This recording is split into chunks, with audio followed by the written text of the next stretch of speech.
परमेश्वर का दिन है। तो हमने भी पढ़ा भजन संहिता 112, इसमें लिखा है हेडिंग में परमेश्वर के भगत का आनंद। परमेश्वर का भगत कौन? जो भी परमेश्वर में लोलियन रहता है, चाहे उसके जीवन में सुख आए या दुख आए, उसका भरोसा केवल परमेश्वर पर ही रहता है और वो हर समय आनंद रहता है। उदाहरण के लिए जैसे भाई पौलुस हमारा जो जिसने 14 पत्रियाँ लिखी ना, और जो उसने 14 पत्रियाँ कहा, लेकिन जेल में बैठे हैं। क्या जेल में रहकर कोई मनुष्य कुछ रह सकता है? कभी भी नहीं रह सकता ना। अगर हम अपने ऊपर लेके सोचें, यदि हम जेल में होकर हमारे ऊपर कितनी तरह की विपदाएं और हमारे मन में ख्याल कैसे कैसे आएंगे ना, लेकिन पौलुस कितना अच्छा है कि वो जेल में रहकर भी आनंदित और मगन है। तो यहाँ पे हेडिंग दी है परमेश्वर के भगत का आनंद। हमारे परमेश्वर के दास अंकल जी हैं, भाई पवन जी हैं, तो सच में भाई के जीवन से हम सीखते हैं कि क्या जीवन था भाई का और अभी क्या जीवन है, क्योंकि भाई हर समय वचनों में लगा रहता है। तो क्या भी उसके जीवन में क्या उतार चढ़ाव नहीं आते होंगे, जरूर आते होंगे, लेकिन फिर भी भाई जी आनंदित और मगन रहते हैं।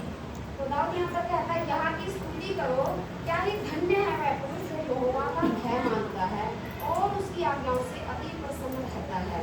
यहाँ की स्तुति करो, परमेश्वर की स्तुति करो। और दाऊद ने उसको धन्य कहा है जो यहोवा का भय मानता है और उसकी आज्ञाओं से अति प्रसन्न रहता है। आज्ञाएं क्या? 10 आज्ञाएं जो मूसा ने लिखी थी, उससे क्या रहता है? अति प्रसन्न रहता है, खुश रहता है।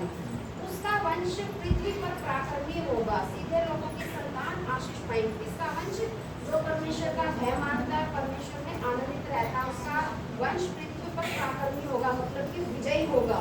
सीधे लोगों की संतान आशीष पाएंगे। उसके घर में धन संपत्ति रहती है और उसका धर्म सदा बना रहता है। इसका धर्म बना रहता है जो परमेश्वर का भय मानता है और प्रभु में आनंदित रहता है, उसके घर में धन संपत्ति रहती है और उसका धर्म सदा बना रहेगा। क्योंकि अभी हमने बीते दिनों में पढ़ा था कि जो धन यहोवा देता है उसमें कोई मिलावट नहीं होती है भाई बहनों। जो धन परमेश्वर देता है उसमें दुख नहीं मिला होता है ना, वो अति आशीष में रहता है। फिर लिखा है, सीधे लोगों के लिए अंधकार के बीच में ज्योति उदय होती है, वह अनुग्रहकारी, दयावान और धर्मी होता है। सीधे लोग जो परमेश्वर का भय मानते हैं, वचन में ये भी लिखा है जो परमेश्वर का भय मानते हैं तो लड़ाई झगड़ा करना शोभा नहीं देता ना। फिर लिखा है, वह जो पुरुष अनुग्रह करता उधार देता है उसका कल्याण होता है, वह न्याय में अपने मुकदमे को जीतेगा। जो पुरुष अनुग्रह करता है मतलब जो परमेश्वर का भय मानता है और दया करता है, उधार देता है, जैसे उसके पास शक्ति है, जैसे कोई गरीब या कंगाल है, वो चाहे तो उसकी सहायता मदद कर सकता है ना, तो उसका क्या होता है? कल्याण होता है। वह न्याय में अपने मुकदमे को जीतेगा, यदि उसके ऊपर कोई मुकदमा भी हो ना तो वो भी उसको जीत जाएगा। वह तो सदा तक अटल रहेगा, धर्मी का स्मरण सदा तक बना रहेगा। वह कौन? परमेश्वर का भगत, जो परमेश्वर का भय मानता है, उसका क्या रहेगा? वह सदा तक अटल रहेगा, मतलब जीवन तक परमेश्वर में विश्वास योग्य बना रहेगा। धर्मी का स्मरण सदा तक बना रहेगा। वह बुरे समाचार से नहीं डरता, उसका हृदय यहोवा पर भरोसा रखने से स्थिर रहता है। कौन? जो परमेश्वर का भगत है, जो हर समय प्रभु में आनंदित और मगन रहता है, वो क्या होता है? वो बुरे समाचार से कभी भी नहीं डरता, चाहे कितना ही बुरा समाचार उसके जीवन में क्यों ना आ जाए, वो नहीं डरता। क्यों? क्योंकि वो पहला स्थान परमेश्वर को देता है।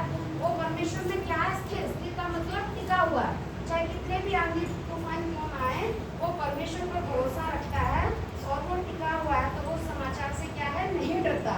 उसका हृदय संभला हुआ है, इसलिए वह ना डरेगा, वरन अपने शत्रुओं पर दृष्टि करके संतुष्ट होगा। उसका हृदय किसका? परमेश्वर के भगत का हृदय क्या है? संभला हुआ है, इसलिए वह नहीं डरेगा, वरन अपने शत्रुओं पर दृष्टि करके संतुष्ट होगा। देखिए परमेश्वर में जब हम होते हैं तो देखिए हमारा विरोधी कौन है? शैतान। मनुष्य हमारा विरोधी नहीं है, हमारा विरोधी कौन है? शैतान।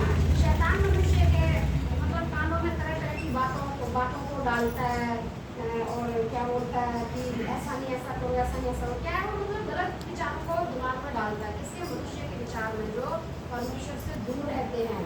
तो लेकिन जो परमेश्वर का भगत है वो क्या कहता है? वह अपने शत्रुओं पर दृष्टि करके संतुष्ट होगा, मतलब शांति धरे रहेगा, वो उसको कुछ नहीं कहेगा, वो संतुष्ट रहेगा कि परमेश्वर हमारा न्याय करने वाला है, चाहे वो मेरे लिए कितने जाल क्यों ना बिछाए, परमेश्वर मुझे निकालने वाला है।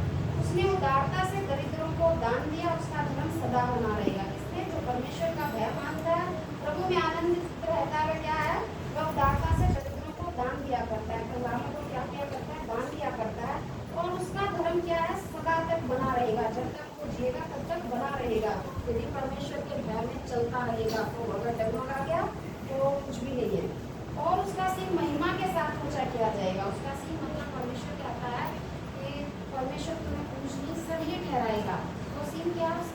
महिमा के साथ हम किया जाएगा, ऊंचा किया जाएगा। दुष्ट इसे देखकर कूदेगा। दुष्ट कौन? जो हमारा विरोधी शैतान है, यह देखकर क्या करेगा? कूदेगा। वह दांत पीस पीस कर गल जाएगा। अंदर ही अंदर मतलब कह सकेगा नहीं, अंदर ही अंदर कूदेगा, तरह तरह की कल्पनाओं को लाकर क्या करेगा? वो गल जाएगा और उसकी अभिलाषा कभी भी पूरी ना होगी, नहीं होगी। भाई जो परमेश्वर में लौलीन रहेगा, चाहे कोई आंधी तूफान उसके जीवन में क्यों ना आ जाए, वो पहली बात तो ये आनंदित और मगन रहेगा। दूसरी बात है बुरे समाचार से नहीं डरेगा। और तीसरी बात है कि आनंद तो फिर आनंद ही है, संसारिक में आनंद नहीं है, ये मैंने देख लिया है और हर जगह जाके देख लिया मेरे भाई बहनों, कहीं आनंद नहीं है। आनंद सिर्फ कहाँ है? प्रभु यीशु मसीह में ही आनंदित है। और मैं बताना चाहती हूँ जब आराधना समाप्त हुई तो मेरे मन में आ ही रहा था, अभी अंकल जी मुझे बुलाएंगे और यहाँ पर आके वचन शेयर करो। तो सच में इन दिनों मेरे साथ ये चीज़ हो रही है कि मैं बोल भी नहीं पाती, मैं सोचती रहती हूँ और वो चीज़ मेरे सामने ना प्रकट हो जाती है ना।